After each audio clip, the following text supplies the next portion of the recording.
విశ్వాసం మంది, దేవుని వాక్కు అయింది. కాబట్టి ఎట్లాగంటే మార్కు 5:34 అందుకు ఆయన, కుమారి నీ విశ్వాసము నిన్ను స్వస్థపరిచెను. చూశారండి, నీ విశ్వాసం నిన్ను స్వస్థపరిచెను. సమాధానం కలదానమై పొమ్ము, నీ బాధ నివారణ అయి నీకు స్వస్థ కలుగునుగాక అని ఆమెతో చెప్పాను. దేవునికి స్తోత్రం, హల్లెలూయా, praise the lord, praise the lord. దేవుని వాక్కు దేవుడు మాట్లాడాలి మనతో. ఏమని? నీకు సమాధానం కలుగునుగాక.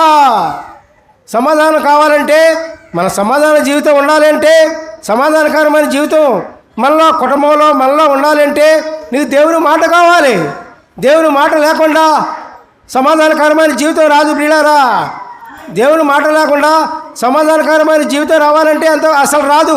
దేవునికి స్తోత్రం, హల్లెలూయా, ప్రైజ్ ది లార్డ్. నీ బాధలు నివారణ అయ్యి నీకు స్వస్థ కలుగునుగాక అన్నారు. నీ బాధ నివారణ అయ్యి స్వస్థ కలుగునుగాక. ఎప్పుడైతే దేవుడు నీ బాధ నివారణ అయ్యి స్వస్థ కలుగునుగాక అని అన్నారో ఆమెకు కన్ఫర్మ్గా అది స్థిరపడింది. నీ యొక్క రోగం కానీ, సమాధానం కానీ, నీ యొక్క సమస్య కానీ స్థిరపడాలంటే దేవుని వాక్కు కావాలి. నీ విశ్వాసంతో పాటు దేవుని వాక్కు కావాలి పిల్లారా.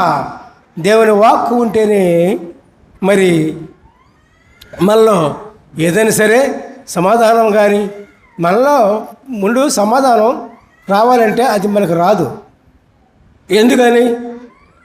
ఎందుకని పిల్లారా? అది దేవుని వాక్కు కావాలి.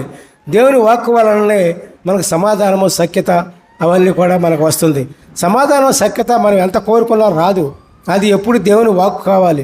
ప్రభువా, నీ వాక్కును దయచే ప్రభువా, నీ వాక్కు నాకు ఇవ్వు ప్రభువా, నీ వాక్కు నాకు ఇస్తే ప్రభువా నేను సమాధానంగా ఉంటాను.